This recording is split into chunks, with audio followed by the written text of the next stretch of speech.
Ja vás tu vítam v mojej kuchyni. Dnes si upečieme jarný mrkvový koláč. Toto mám mascarpone lacto free, aby to mohol každý. Môžeme ísť na to.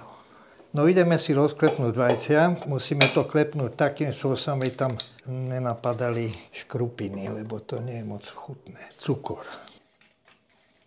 Použijeme podľa všetkého mixér. Stroj je stroj. Dáme olej. 3-krát do týždňa pečiem koláče. Niekde idem na návštevu, aby som neprišiel s prázdnou. No teraz dáme kypriaci prášok, celý sáčok a lyžičku škorice. Nech to voní a nech to má chuť. Vmiešame tekutú hmotu a teraz biocitrónu. Padli nám tam zrniečka. No, to sme nedomysleli.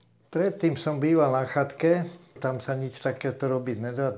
Teraz tu mám v dispozícii trúbu na pečenie, ladničku. Fakticky nič sa nekazí, všetko je tu po ruke.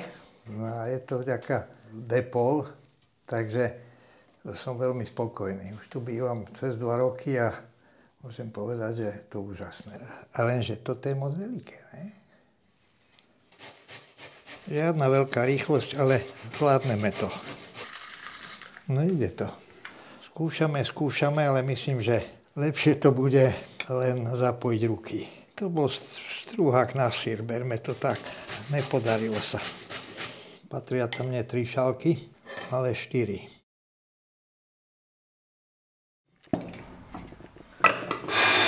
No.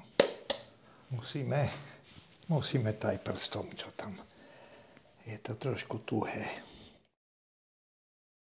Takže kým sa nám koláč pečie, tak si dáme pistácie. Jemne si ich... No, tak toto. To je tvrdé ako brok. Zdá sa mi, že použijeme zase ten mixer. Mascarpone do misky. 1 lyžica cukru tam ide. Sa to dáva na vychladnutý koláč. Takto posypeme. No, žiadna veľká sláva, no ale máme to za sebou. Už som dávno také nič nejedol. Nie je to suché, je to vláčne. Myslím, že sa to podarilo. Skúste aj vy. Vyplní sa čas a je to na chuť veľmi dobré.